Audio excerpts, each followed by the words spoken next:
शराबबंदी गुजरात में only paper पे है। हाँ, बाकी तो शराब खुलेआम मिल रहा है। अभी लट्ठाकांड हुआ था 100%। हाँ। अभी गुजरात में आम आदमी पार्टी का खूब बढ़िया माहौल है। लोगों ने मन बना लिया है, इस बार आम आदमी पार्टी को वोट देना है। आम जनता को उसके हक का, उसके अधिकार का जो मिले, वहाँ पे ये जो सत्ता में है, शासन में है, उसको वहाँ दिक्कत होती है, क्योंकि उसको जो 4000 यूनिट बिजली फ्री मिल रही है। नमस्कार, मैं हूं मनीषा शुक्ला और न्यूज़ीफाई की टीम सूरत के हर एक चौक चौराहों पर, हर एक जगह पर लोगों का व्यू जान रही है। तो आज हम योगी चौक पर आए हुए हैं, कपड़ा मार्केट, और ये कामरेज विधानसभा से लगता है। तो यहाँ के व्यापारियों से और यहाँ के काम करने वाले यानी कामदारों से पूछेंगे कि इस बार मार्केट का क्या हाल है, और इलेक्शन आ रहा है तो इनसे थोड़ा बहुत उनकी राय भी जानेंगे ओपिनियन पोल के तौर पर। तो चलिए जानते हैं और इन्हीं की भाषा से पूछते हैं केम छो गुजरात। तो फिलहाल हमारे साथ जुड़े हैं कॉरपोरेटर विपुल सुहागिया, जो हमें बताएंगे कि इस बार क्या जनता का मूड है, और ये एक पार्टी, आम आदमी पार्टी के कार्यकर्ता हैं, कॉरपोरेटर हैं, तो इनकी क्या राय है कि क्या लगता है कि इस बार किसकी सरकार हो सकती है। तो केम छो विपुल भाई? बस बढ़िया, मजा में। तो इस बार इलेक्शन आ रहा है और आम आदमी पार्टी काफ़ी ज़ोरों से प्रमोशन कर रही है अपने पार्टी का, आप भी उसी से जुड़े हैं। तो क्या लगता है कि अब अभी कॉरपोरेटर और एसएमसी में आम आदमी पार्टी घुसी, तो अब क्या विधानसभा के ज़रिए सरकार बना पाएगी? 100%। हाँ। अभी गुजरात में आम आदमी पार्टी का खूब बढ़िया माहौल है। लोगों ने मन बना लिया है, इस बार आम आदमी पार्टी को वोट देना है और आम आदमी पार्टी की सरकार बनानी है। हाँ। यहाँ हमारे विस्तार में हम देखें तो जब हम चुनाव लड़ रहे थे, उसके बाद अभी का जो माहौल है उससे और दुगना बढ़ा है। मतलब हमको जो वोट मिला था उससे ज़्यादा वोट मिलेगा यहाँ पे, और बहुत बड़ा मार्जिन से हमारी कामरेज विधानसभा है वो हम जीतेंगे। जैसे आम आदमी पार्टी की काफ़ी आलोचनाएँ हो रही हैं। हाँ, उन्हें ऐसा कहा जा रहा है कि वो काफ़ी चीज़ें फ्री की रेवड़ी दे रहे हैं, वो जो भी दे रहे हैं वो जनता को गुमराह कर रहे हैं। आपने भी स्कीम देखी होगी अरविंद केजरीवाल की, तो ये किस हद तक जनता को फ़ायदेमंद पहुँचाएगा? नेताओं को मिले, वहाँ पे नेताओं को कोई दिक्कत नहीं है। आम जनता को उसके हक का, उसके अधिकार का जो मिले, वहाँ पे ये जो सत्ता में है, शासन में है, उसको वहाँ दिक्कत होती है, क्योंकि उसको जो 4000 यूनिट बिजली फ्री मिल रही है, उसमें से उसको भाग बटाई होने वाली है। आम जनता को मिलने वाला है, इसलिए उसको दिक्कत हो रहा है। आम जनता हर चीज़ में टैक्स भरती है। एक छोटी सी पिन से लेके कोई भी बड़ी चीज़ हो है, पूरा टैक्स भरती है। तो उसका हक है, उसको फ्री में शिक्षण मिले, बढ़िया शिक्षण मिले, उसको फ्री में आरोग्य की सुविधाएं मिले, उसको उसका हक है, उसका अधिकार है, उसको 300 यूनिट बिजली फ्री मिले, ये सब उसका अधिकार है। इसको ये लोग रेवड़ी कहते हैं, लेकिन हम लोग उसको इसका अधिकार कहते हैं, उसका हक कहते हैं। जैसे कि कपड़ा, जैसे आप बिजनेसमैन हैं, और तो हमें ये बताइए कि कितने हद तक यहाँ पर करप्शन है? क्योंकि केजरीवाल कह रहे हैं करप्शन मुक्त गुजरात होगा, तो कितने हद तक यहाँ करप्शन है उसकी कुछ? करप्शन, हर चीज़ में करप्शन है। जैसे हम सूरत महानगर पालिका में आज से 1.5 साल पहले चुने गए, तब से हम देख रहे हैं कि हर चीज़ में ये लोग करप्शन करते हैं। ये लोग बोलते हैं 300 यूनिट बिजली फ्री कहाँ से देंगे? तो ये जो करप्शन है, वो करप्शन बंद करके हम 300 यूनिट बिजली फ्री देंगे। लोगों को उसका हक देंगे, उसका अधिकार देंगे। जैसे कि अभी कुछ दिन पहले दीवारों पर केजरीवाल हिंदू विरोधी लिखे गए, ठीक है? तो इस पर क्या स्टैंड रहा पार्टी का? ये भारतीय जनता पार्टी का पहले से ये मानसिकता है। ये जाति आधारित वोट बैंक, जाति आधारित राजनीति करते हैं। इसके पास विकास का कोई काम गिनती करने के लिए है नहीं। इसलिए लास्ट में जब चुनाव आता है तब धर्म की राजनीति करते हैं।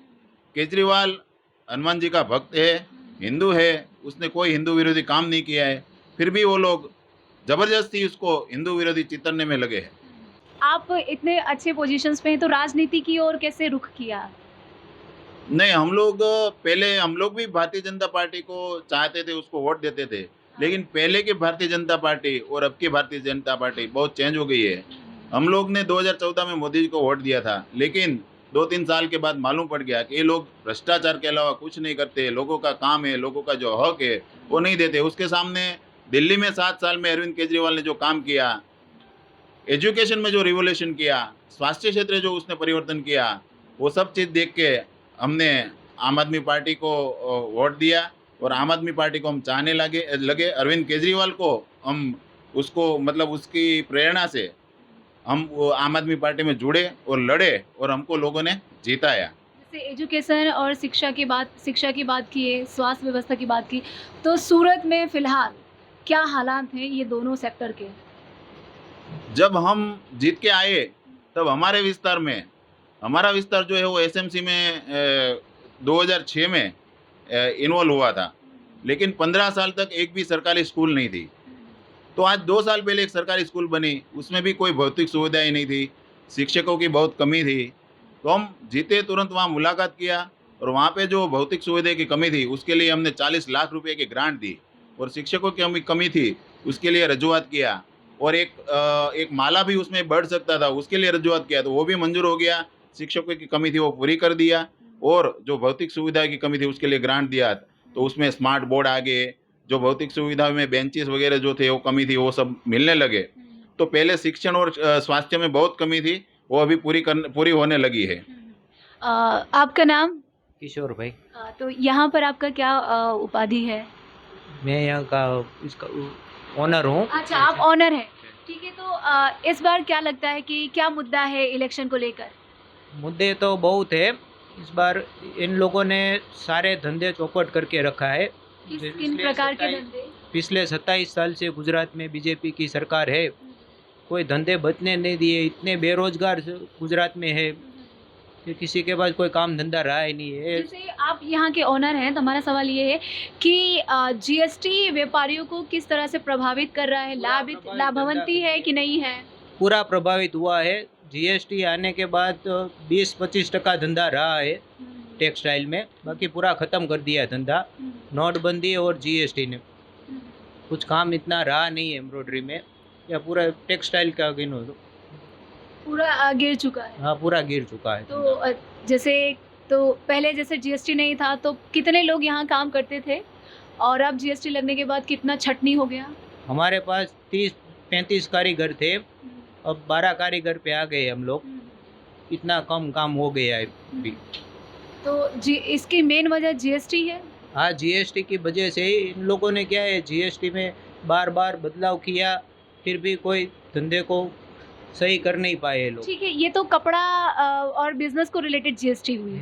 फिलहाल खाने पीने पे कोई जीएसटी नहीं लगेगा, जब पेश किया गया था तब कहा गया था। हाँ, अब उस पर भी लग गया। हाँ, छाछ पर भी लग गया। छाछ पर भी। तो इस पर क्या कहेंगे गुजराती? हाँ, अभी 2-3 दिन पहले पराठे पे भी लगा दिया जीएसटी। कोई खाने की चीज़ भी बाकी नहीं रह दिया इन लोगों ने। गेहूँ पर सब चीज़ आती है इसमें। और आप बताइए कि किस तरह से प्रभावित हो रही है महंगाई, क्योंकि जो बीजेपी के समर्थक हैं वो हमेशा यही कह रहे हैं कि महंगाई क्षणभंगुर है। ये इस बार बार ये उठा लेते हैं कि श्रीलंका में ये है, हर अलग अलग देशों की बात करते हैं, ब्रिटेन से हम 5वें नंबर की अर्थव्यवस्था है। यहाँ का मेन मुद्दा क्या है, उस पर क्यों बात नहीं करता कोई? हाँ, वो लोकल मुद्दे की तो कोई बात ही नहीं हो रही है। ब्रिटेन की आबादी 6 करोड़ की है, यहाँ 130 करोड़ की आबादी है। वो उस हिसाब से देखे तो 5 में कम पे नहीं, बहुत पीछे होते हैं हम लोग। हमारे साथ महिला भी जुड़ी हैं, तो हम इनसे ही बात करते हैं। केम छो मासी? अच्छा सी सारू। हाँ। तो यहाँ आप काम करते हैं ना? तो तो इस बार महिलाओं का क्या मुद्दा है कि इस बार कौन सी सरकार को लाना चाहती है? हम तो आम आदमी पार्टी को ही लाना चाहेंगे, क्योंकि लेडीज़ को ही मदद मिलेगी। और आम आदमी पार्टी यानी कि गरीब लोगों की मदद होती है उससे, तो उसको ही आम आदमी बोला जाता है। हाँ। तो आम आदमी को ही गरीबों की मदद करने वाला ही आम आदमी होता है। हाँ। तो हम आम आदमी पार्टी को ही चुनाव में जीतना जैसे चाहेंगे। कि वो महिला निधि योजना के अनुसार, सम्मान निधि के अनुसार 1000 रुपया दे रहे हैं, हाँ। 300 यूनिट बिजली फ्री दे रहे हैं, बहुत सारी सुविधाएं दे रहे हैं। ठीक है, हाँ, तो ये सारी चीजें आपके लिए है, इसलिए हम आम आदमी पार्टी चुन रही है क्या? तो वैसा कुछ नहीं है। हाँ। दूसरी बात भी लेकर भी मदद कर रहे हैं वो लोग। हाँ, जैसे कोई सरकारी दवाखाने में जाकर मदद करना, हाँ, सब आम लोगों के लिए मदद होती है। ये हाँ। पैसे के लिए मदद नहीं है, हाँ। आम आदमी की सब मदद होती है। इसके लिए हम आम आदमी पार्टी को ही चुनाव करते हैं। जैसे कि अभी महंगाई काफी बढ़ गई है, आम जनता और जो निचले स्तर के लोग हैं, जो जिनकी आवक इतनी है नहीं, उन्हें किस तरह से प्रभावित कर रही है महंगाई? महंगाई के हिसाब से गरीब लोगों को तो अभी महंगाई के हिसाब से चल नहीं पाते। हम लोग तो यहाँ पे पहले कितना काम होता था यहाँ खाते में, अभी कुछ काम ही होता नहीं है। मंदी मंदी काम कुछ मिलता नहीं है। हमारे खाते में कितना मशीन पहले चलता था हमेशा, और अभी तो मशीन भी बंद रहते, काम भी कुछ मिलता अच्छा, नहीं मतलब है। कपड़ा मार्केट में मंदी है, कुछ काम भी मिलता नहीं। हम गरीब लोगों को अभी काम नहीं मिलेगा तो क्या करेंगे? हाँ, घर बैठ के हम लोगों को काम नहीं मिलेगा तो घर देखिए, बैठ के ऐसा क्या कहा जाता है सूरत तो अलग अलग प्रांत से आए हुए लोगों को काफी रोजगार देता है। वैसा रोजगार तो पहले बहुत मिलता था, अभी तो कुछ मिल नहीं रहा। 2-3 सालों से तो कोई काम का कोई सही है ही नहीं। हाँ।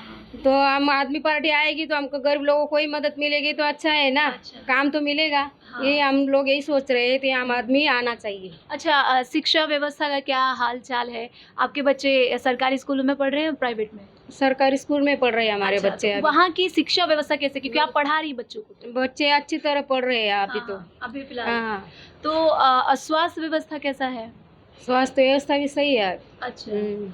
तो और क्या क्या मुद्दे हैं जो अगर आम आदमी पार्टी आती है तो आप लोगों के लिए ठीक करे, क्योंकि आप आम आदमी पार्टी को लाना चाह रही हैं? आम आदमी पार्टी को लाना चाह रही है तो बात तो सही है, लेकिन आम आदमी मतलब कि गरीबों का साथ देने वाला है। हाँ। तो गरीबों को ही साथ देंगे, आम मतलब कि मिडिल क्लास लोगों को ही साथ देंगे वो लोग।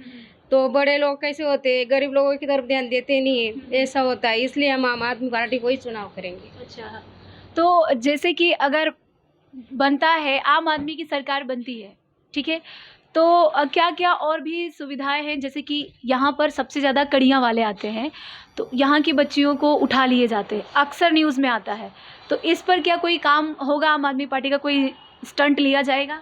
मीन्स क्या बोल रहे हो आप? जैसे कि यहाँ पर अलग अलग प्रांत से लोग आते हैं, खास करके मजदूर जो घर काम के लिए आते हैं, कड़िया वाले यहाँ पे कहा जाता है, उनकी महिलाएं सुरक्षित नहीं होती हैं।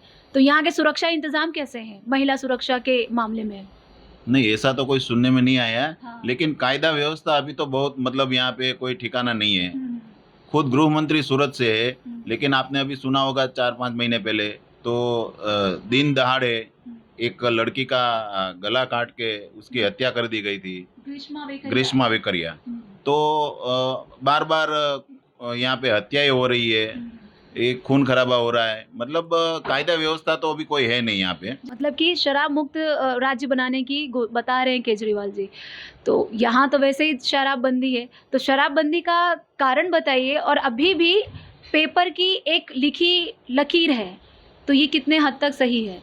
शराबबंदी गुजरात में ओनली पेपर पे है। हाँ, वही। बाकी तो शराब खुलेआम मिल रहा है। अभी लट्ठाकांड हुआ था यहाँ बोटाद में, तो 75% लोग धंधुका में, तो 75 लोग डेथ हो गए थे लट्ठाकांड में।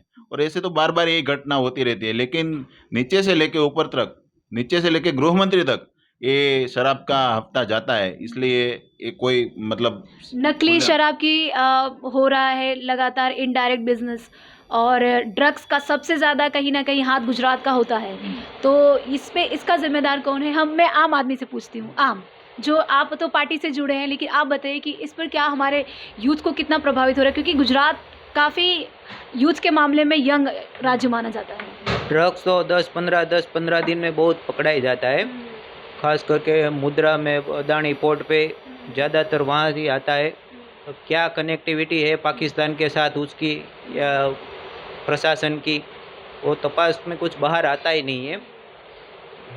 जैसे आम आदमी की जो पार्टी है उसे सबसे ज़्यादा युवाओं की पार्टी कहा जा रहा है, क्योंकि इसमें अधिकतर युवा जुड़ रहे हैं। तो हमारा ऐसे नॉर्मल सा सवाल है, किसी पार्टी से नहीं, कि जब हम किसी बड़े ओहदे को देखते हैं तो उसकी उम्र के व्यक्ति को देखेंगे 40-45, 30-35, बट हमने कल एक कॉरपोरेटर से बात किया, उसकी उम्र महज 22-23 साल की है। तो क्या देख रहे हैं कि अगर कल को कोई 23-24 का हुआ तो उसे सीएम की पद मिल सकता है, क्योंकि अभी सीएम के पद की घोषणा नहीं की गई है। तो नहीं, वो तो जो लायक होगा उसको मिलेगा, वो सीएम की बात बहुत दूर की बात है। हाँ। लेकिन आम आदमी पार्टी यंग और एजुकेटेड लोगों को टिकट दे रही है, और वो चुनाव जीत के आ रहे हैं और बहुत बढ़िया काम विस्तार में कर रहे हैं और आगे भी करेंगे। ये युवाओं की पार्टी है और एजुकेटेड लोगों की पार्टी है। एजुकेटेड तो युवाओं की पार्टी है, शिक्षित लोगों की पार्टी है, वो ऐसा कह रहे हैं। हम इसी तरह से लोगों का व्यू बताते रहेंगे। तब तक के लिए आप हमारे साथ जुड़ते रहिए न्यूज़ीफाई न्यूज़ के साथ। कैमरामैन शुभम पांडे के साथ मनीषा शुक्ला, न्यूज़ सूरत।